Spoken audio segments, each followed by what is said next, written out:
Back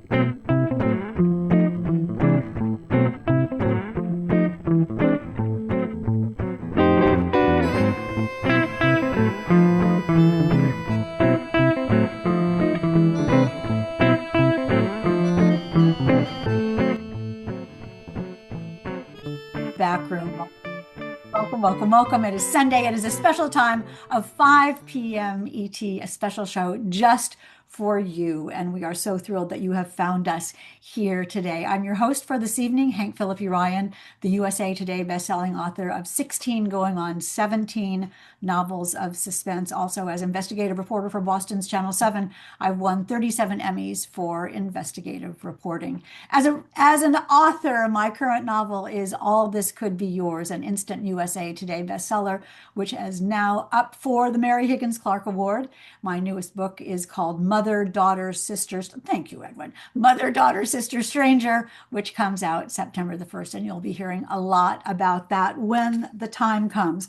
My co-host and co-founder of the Backroom is the fabulous Karen Dion. She's the USA Today and #1 internationally best-selling author of 2 psychological thrillers set in Michigan's Upper Peninsula wilderness, The Marsh King's Daughter and The Wicked Sister, published in the US and 28 other languages. The New York Times called The Marsh King's Daughter brilliant, and it is brilliant, and she is brilliant, and it was released by Lionsgate in 2023 as a major motion picture starring Daisy Ridley and Ben Mendelsohn. Karen enjoys nature photography and lives with her husband on a small lake surrounded by a forest in the middle of Michigan, where she holds the Muskrat Lodge Writers Retreat. Do check her website out for more than that. I'll also be part of the Career Authors Endicott Writers Retreat weekend, and that is coming up in April. So check that out on my website as well as the Career Authors website. It is held in a gorgeous Agatha Christie-esque mansion, and I cannot wait to host you with the other career authors at that gorgeous writing retreat. It is amazing to say here in the back room that we are in our 6th year now, and we are so grateful to all of you for coming. We have brought you hundreds of authors and hundreds of books, and we are still going strong. And as I alluded to earlier, we have a fabulous new Substack to expand our horizons and yours, and we hope you will check that out. But not right now. First, we want to welcome you to tonight's program in the back room. Let me tell you the plan if you are new. First, we'll play a game of 20 questions, and you see we have these fancy little backroom cards that each have questions on them, so you can get to know our authors a little bit better. Then we'll hear some book recommendations from the authors, because we not only want you to buy their books and our books, but the books that we love as well. So we will provide you with that. Then you will be divided into 2 breakout rooms, half the audience in one room, half the audience in another room, and you will be able to ask each of our authors up close and Zoom personal anything you want. Each author gets 15 minutes in the spotlight, and you'll get a 1-minute warning when the time is almost up. After the author's first 15 minutes, the second author will have 15 minutes, then you'll be swapped into another breakout room. It's kind of like time travel, and you'll get to hear the other authors as well. Each room will have a moderator. I'll be a moderator. Karen Dion is also the other moderator, but we are not here to interview these wonderful authors. You are here to interview these wonderful authors. Karen and I will step in, of course, if you don't have questions, but please, please, please, this is why you came, isn't it? So you could ask questions of these authors, and we want to give you a chance to do that as well. And technically tonight, you don't have to do a thing. You don't have to move or click. Magic Tom in the back room, who makes this all work, will do their magic, and you'll all meet each other 2 by 2 and 1 by 1. And let me introduce these authors to you now. First, we have Meagan Church. Hey, Meagan. Hello. Thanks for having me here tonight. Oh, I'm so delighted. I absolutely loved your book. Meagan is the instant New York Times and USA Today bestselling author of her newest book, The Mad Wife, and you see it there. And I'm sure you've seen it all over social media and everywhere you go, as well as The Girls We Sent Away and The Last Carolina Girl. Her emotionally charged, empathy-driven fiction explores women's inner lives and the silencing of their stories. Meagan holds a BA in English from Indiana University. I think we have others who went to IU who come, and is an Nice. adjunct for Drexel University's MFA program in creative writing. A Midwesterner by birth, she now lives in North Carolina with her high school sweetheart. That's so nice. Three children and a plethora of pets, so says the bio. Meagan, welcome. Thank you so much. Yes, I have a plethora of pets now, but I still hope to add an otter to the mix someday. So fingers crossed that that will happen for me at some point. So You can have an otter, you can have a pet I otter. don't know. I'm not going to ask what the laws are in North Carolina. I have a stream like right outside my window here that I'm hoping one will just sort of like wander up and adopt me. So we'll see. Yes, A wild random otter. that's right. That'd be Yes. so, I think you need two though. I think I otters. think that sounds like a good idea. Yes, Okay. Well, let us know when that happens and we'll I look will. at that in your next book. I'm going to be thinking about pet otters now. Okay. Our next author, Edwin Hill, is a critically acclaimed crime novelist. His novels include the standalone thrillers, including the newest What Happens Next? What Happened Next? There you have it. Thank you. As well as Who to Believe and The Secrets We Share, plus three novels featuring Harvard librarian Hester Thursby. He has been nominated for Edgar and Agatha Awards, received starred reviews in Publishers Weekly, Kirkus, Booklist, and Library Journal, and was recognized as one of the 6 crime writers to watch in Mystery Scene magazine. So we're still watching you, Edwin. He lives in Roslindale, Massachusetts with his partner Michael and his favorite reviewer, their lab, Edith Ann, and I no otters. Hey, no Edwin. otters. Only I'm a one pet family. Thanks for having me today, Hank. I think I was on one of the very early episodes of the back room, and I can't believe that was 6 years ago. It's just a time has flown by, but you really helped us get through the pandemic, and it's been so great to see this show keep going. Oh, thank you. We have enjoyed every minute. The pandemic brought Karen and me together. That's exactly what happened. We had an event together on Zoom right after the beginning of the pandemic, and we were so frustrated that we couldn't see anybody in the audience that we put our heads together and came up with this system so that authors and readers could see each other up close and Zoom personal at least, even if we couldn't be together in person. So that's where this all began, and I'm glad you were part of it, Edwin. That's quite wonderful. That's quite sweet, actually. Our next author is New York Times and USA Today bestselling author Joshilyn Jackson. Welcome, Joshilyn, who writes both page-turning domestic suspense and Southern book club novels that revolve around timely women's issues. Her critically acclaimed work has been translated into more than a dozen languages, and little known fact, she is also an award-winning audiobook narrator. And you do your own book, Wow. don't you? You're muted. You're an audiobook narrator. Unmute yourself. You know this. Yeah, I am. I do my own and I also do other people's when I have the time. I love to do it. I love hearing your books in your voice. It is so perfect. And your new book is marvelous. Missing Sister. Hold that beauty up. Well, What? Yeah, I like to, it's easier to read my own books because all those voices are in my head. So I just sit down and read it. When I read somebody else's, I actually have to work. Like it feels like a bonus to read my own because I've been hearing it for a year and a half.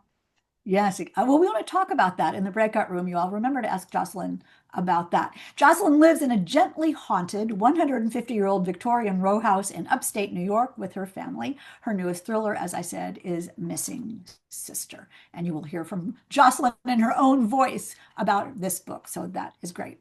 Our final author tonight is Nikesha Elise Williams. Welcome, Nikesha. She is a 2-time Emmy Award-winning producer, an award-winning author, and producer and host of the Black and Published podcast.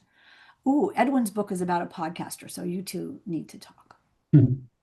A narrative strategist by day and a journalist always, her work has appeared in the Washington Post, Essence, and Vox. Her current book is The Seven Daughters of Dupree. Hold that up. It's so beautiful.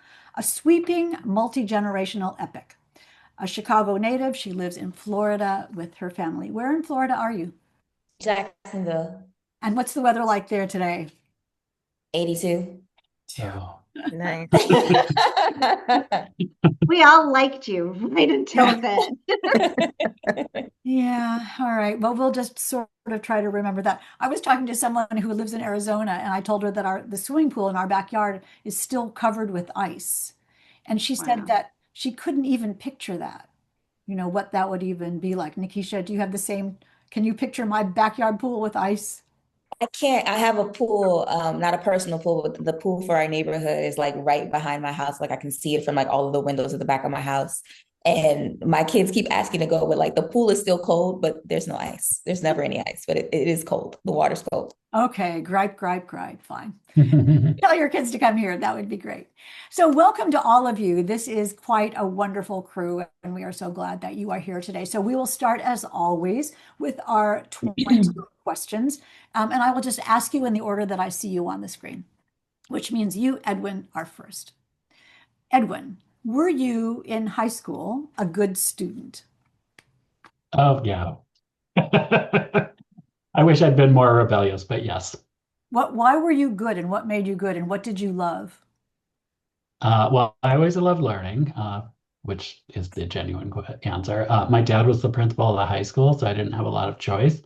And I had a very small town and grew up in a time when it was harder to get away with things. Oh, well, your father was the principal, though. Yes, There yes. we have the problem. What little town was that?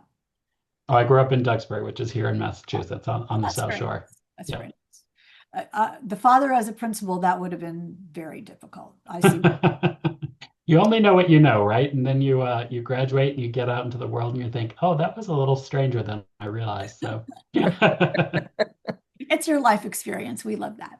yeah. Nikesha, are you a morning person or a night person? Morning person. Talk a little bit about that. Do you get up at the crack of dawn morning? 5 a.m. 5 Me a.m. too. Yeah. And do you write then or think then or I wrote Seven Daughters at that time when I was writing the novel. Sometimes I write, sometimes I pray, sometimes I just scroll on my phone. It really depends on what's happening in my life, but it's 5 a.m. no matter what. do you need an alarm to wake up at 5 or do you just get up? I have one set and I've been ignoring it for like the last year and a half, and I still wake up at 5 a.m. I usually wake, if I'm good about sleeping, I usually wake up about like 4:30, 4:45 before the alarm would have gone off, but generally it's 5 a.m. And my final question about this is, so sometimes you do write then. Do you find that that's a good writing time? It is, but I mean, I've had to adjust my writing practice so much with the different jobs and that I've had, and I've got young kids. So like for Seven Daughters, it absolutely was the only time I would do it 5 a.m. to 6:15 before the kids got up to go to school. And then I started work for the day. Now I may write at night, I may write in the afternoon, I may write at 5. It really just depends on what I'm doing. That's great. That's great.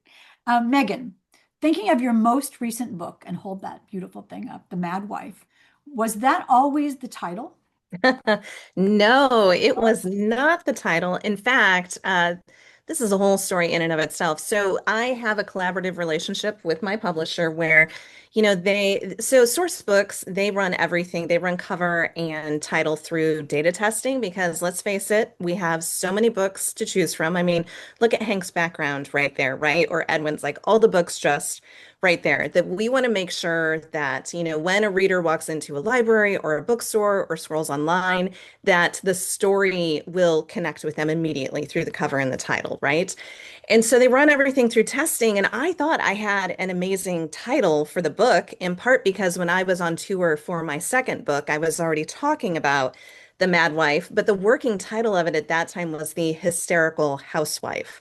Now, I fought for that title because every time I stood in front of a room of readers, there would be an audible reaction to that title. So when my editor said, hey, you know what, it's time for us to start testing titles, I said, nope, no need to test. I know what the title is. We're all good. We can move forward. And she kind of laughed and said, okay, but we're still going to test. And so they tested The Hysterical Housewife. Now, I, as the author, I don't even know what this testing is. Like, this is proprietary. The publisher owns this. We only see the results. And The Hysterical Housewife did not test high enough. And so we went through I don't even know. I went back through the email chain a few months ago. Like some of the titles were awful. I mean, let's face it. I'm so glad we didn't end with some of those. But one day I was frustrated. I was tired of this entire process. And I said, I don't know, what about the Mad Wife? And my editor said, you know what? Let's give it a try. It tested high. And I was reluctant. But I tell you what, seeing this package come together with the cover and the title, I told my editor eventually, I was like, you were right. I was wrong. The Hysterical Housewife was not the right choice for this book. So I love how it came together, but it was a process and it was not the initial title for me anyway. Well, I have to agree with the choice. And it's one of those things where who cares who's right as long as it works in the end. That's right. That's right. Yes. Congratulations. Thank you. Joshilyn, is there one special thing on your desk that you would never take away? Can you show us what it is and what it means? I can't. I kicked it out. It's my 16-pound tuxedo cat, Big Squids. Whenever I write, he comes and sits on my calendar, but my husband has removed him along with the terrier who sleeps under my chair. How old is Big Squids and what does that name mean? I dare ask. Well, I mean, he's very big and he has a certain, I mean, he's big, like big head, tomcat, big shoulder guy. He also just has kind of I don't know if you know who Bob the drag queen is, but like he is Big Squids's person. Like if Bob the drag queen was a 16-pound tuxedo cat, it would be Big Squids. He's got a lot of charisma and presence and is very funny. And he likes to lie on my calendar so I can't see what I'm supposed to do that day. And he is the thing that's always on my desk that I would never remove. That is perfect. Unless I had to come in the back room, and he's very bad about like standing on my keyboard and facing into the camera and stuff. I'm sure he'll let you know how he feels about that later. Oh, yes. He's downstairs making my husband regret his life choices right now. Exactly. Well, that's great. Good insight. Edwin, when you are reading crime fiction or watching crime fiction on TV, do you try to figure out the ending before it comes on? Oh, yeah. Yes. Oh, yes. Yes. I think I'm pretty good, especially on TV shows, because I think you can often spot like who the C-list celebrity is, who's going to turn out to be the killer in those things. So, and I proudly tell you, I watch a lot of crime television, so I recognize a lot of these people who've been around for a long time. I'm always real, I love the tricks that people, not the tricks. I love the way people structure their crime novels, especially to sort of work in the crime um, and keep the readers engaged. And so I think it's as a someone who practices that craft as well. I like to read and sort of see if I can find the places where they've worked that craft in. I think it's really fun to read a book a second time, especially sometimes right after you've read it the first time, and read it just for the craft of it to see how the book was constructed and how they sort of worked in certain things that that can last with you in a novel. Jess Lowry, who's a crime writer, she was once giving a talk and she talked about this idea. I forget what she called it. I forget the term she used, but it's sort of like this idea of planting an itch at the very, very beginning of a novel, where you plant this tiny, tiny, tiny little mystery. And then it sort of gets forgotten as the book progresses. And then it turns out at the end to have either a really significant meaning or just sort of a fun little meaning, but it's a mystery that's solved for your reader. And so that's one of those things that I really like to look for when I'm reading someone else's novel, to see if they've been able to plant one of those things. I've heard those called curiosity seeds. Yeah, I like that way better than the itch. Yeah. Okay, I'm no fun to watch those shows with. I'll just say it's the sister, it's the brother-in-law. She's going to drown, whatever. I'm no fun either. Yes. Nikesha, what was your favorite book as a child? Fly Girl by Omar Tyree. What's that? It was an urban fiction novel about, I remember the main character's name is Tracy. I just remember I read it when I was like 11 and I read it in 3 days.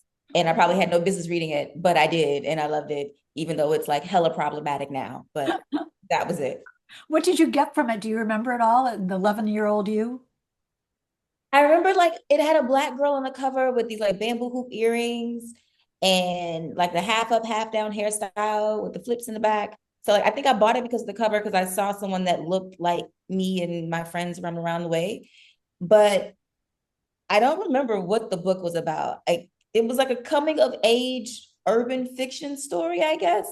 I could not tell you the plot. The main character's name was Tracy, and I do remember enjoying it and like staying up really late to read it. But I know it's problematic now. Like there's actual discourse about the things that children of the '90s read, Black kids of the '90s read, were not for children. But I couldn't tell you what it was about. I love that you instantly knew, though. I mean, that's really the key of that. That's very, very interesting. I love that. Meagan, what was your first job?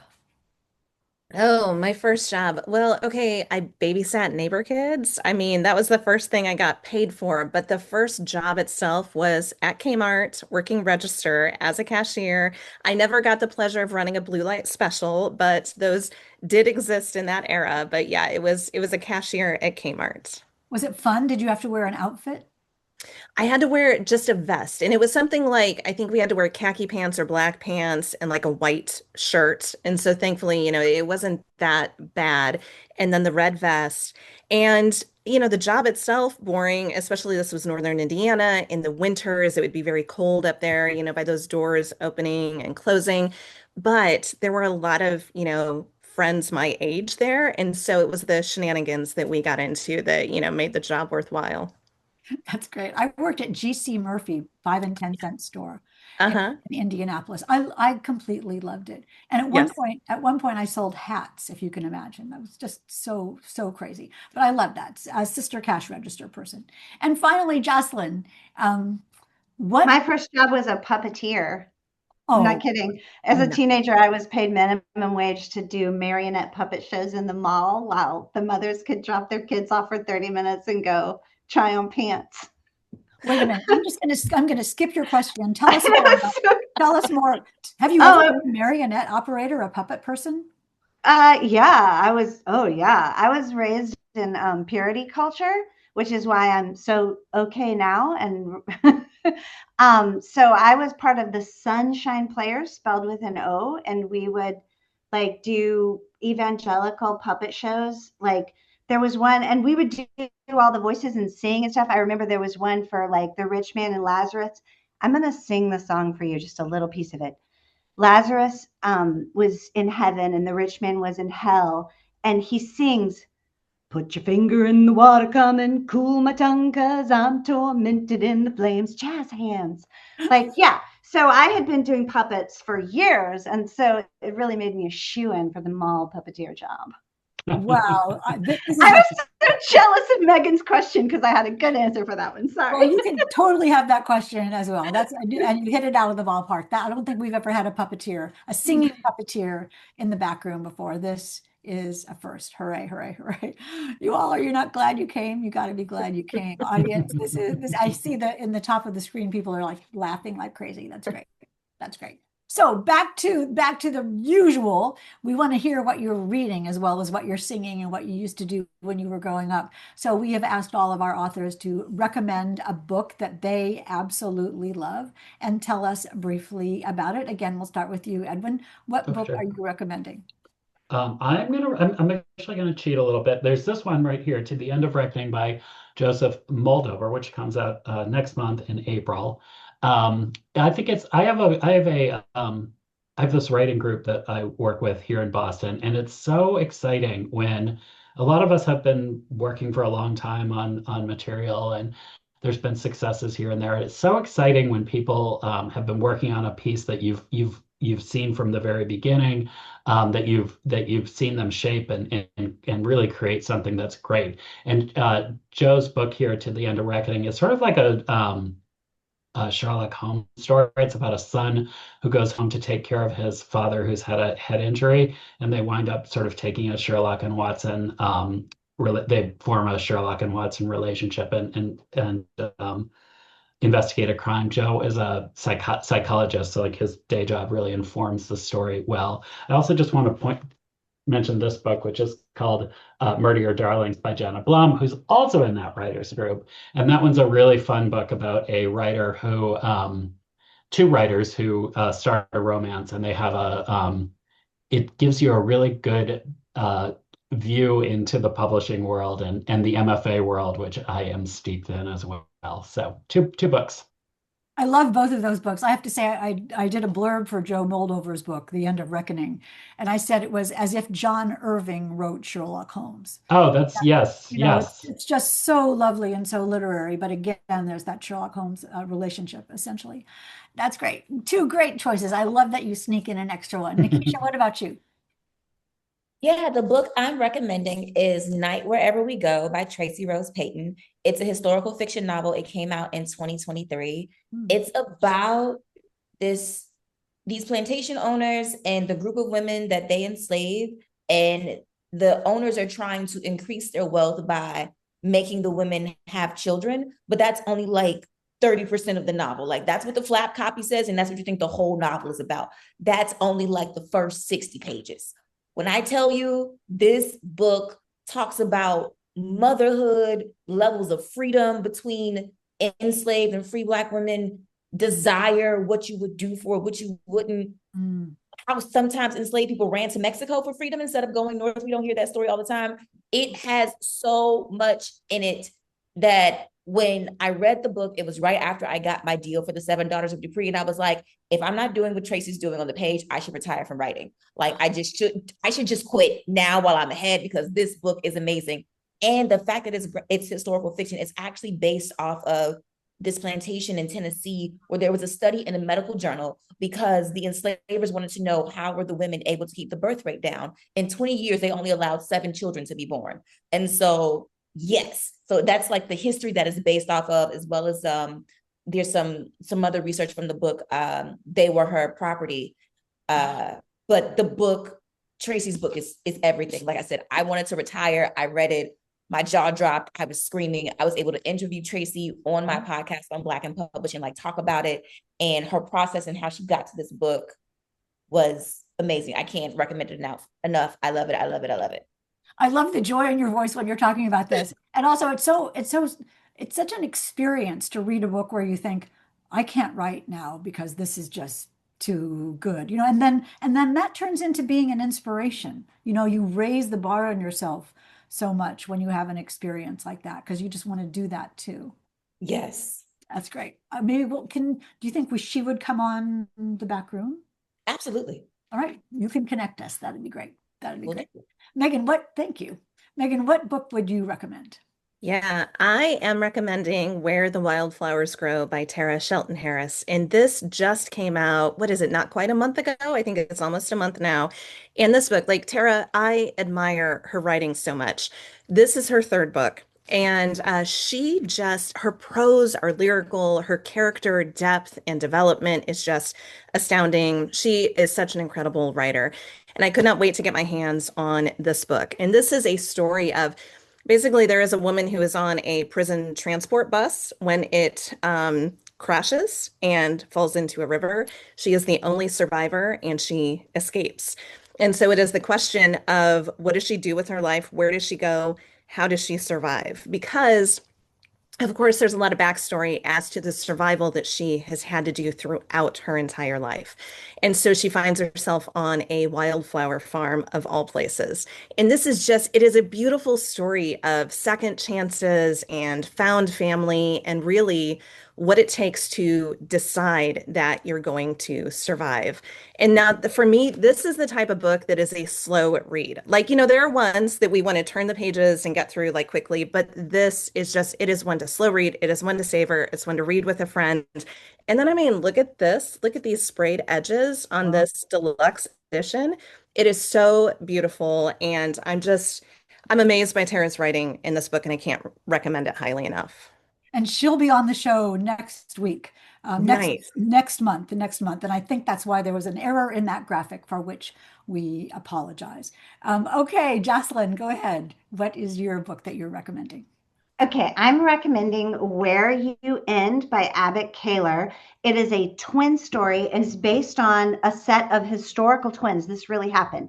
there were two identical twins who had a horrific upbringing, and one of them was and they're mirror twins, so they're the kind of twin that splits last. So when they look at each other, they see themselves like exactly in the mirror because they've split like this. It's the latest kind of twin to split. So one of them was in a horrific motorcycle accident, had total amnesia. The only thing they remembered was their sibling's face and name. And so the sibling decides to reinvent their whole history. And that really happened. And there's not a lot of information about it. So she's mostly a historical writer. She writes like narrative nonfiction, kind of like Devil in the White City kind of stuff. This is her first novel because there wasn't enough information to do it as narrative nonfiction. So she takes that story where this one twin has reinvented their lives, and the other twin, this is the only person that she trusts, and she has to investigate and figure out who they really are and if their relationship survives. It's really suspenseful and super character driven and really creepy, as you can probably tell by the rabbits. Yeah, the rabbits, the bloody rabbits are always off-putting. I love that. I thought it was such a genius idea to, if you have amnesia, what if someone just fills in your life and tells you who you are and what happened to you, and they just may be making it up. I thought that was a brilliant idea. Such great books, you all. Thank you for these wonderful recommendations.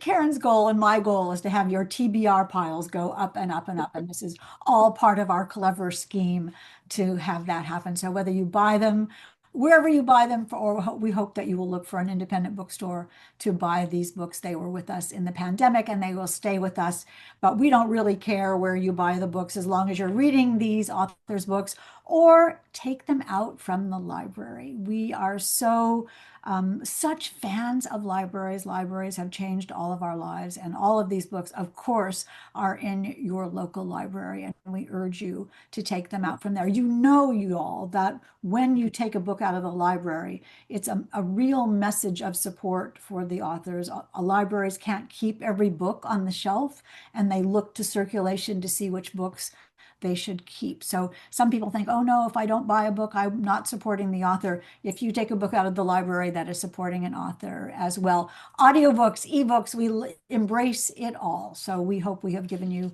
some new books to read this evening. Now let's go on to the rest of our show. As we head into the breakout rooms, it'll be about 20 seconds before we do that. So let me quickly tell you, remember, we're going to be divided into two breakout rooms. You don't have to do anything to move. You don't have to click. You don't have to touch anything. You may have to unmute your mic when you go into the breakout room. So if you want to ask a question, make sure you do that.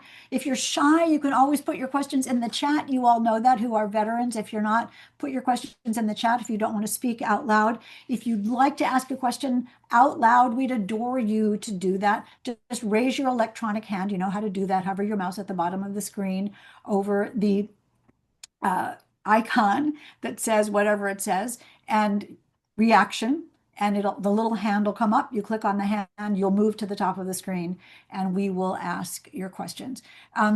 Please, please, please don't forget to ask questions. That is why you are here today, and Karen and I and the authors are relying on you to do that. Again, you'll get 15 minutes with each author. At the end of 14 minutes, you'll get the banner that says you have a minute left. You'll switch to the next author. After the first two authors, you'll switch and get two more authors. Each person will get 15 minutes in the spotlight. Again, it's a little bit like time travel. You will absolutely love it. If we switch and the author is in the middle of a sentence or you're in the middle of a sentence, that's just how it works. It's all part of the back room. Beautiful, magical technology. So veterans are used to that. So are you all set? Are you ready to go? We need about 5 or 10 seconds to move into the breakout rooms, and we will see you there. Thank you so much for coming this evening. Wasn't that fun? We hope you enjoyed that taste of what a backroom session is like. But more fun comes immediately afterward. That's when the audience is broken up into 4 breakout rooms, and each author in turn visits each room. We'd love to show you what a breakout session is like, because those relaxed face-to-face conversations between best-selling authors and readers are the hallmark of backroom events. But breakout sessions are never recorded, because what's said in the back room stays in the back room.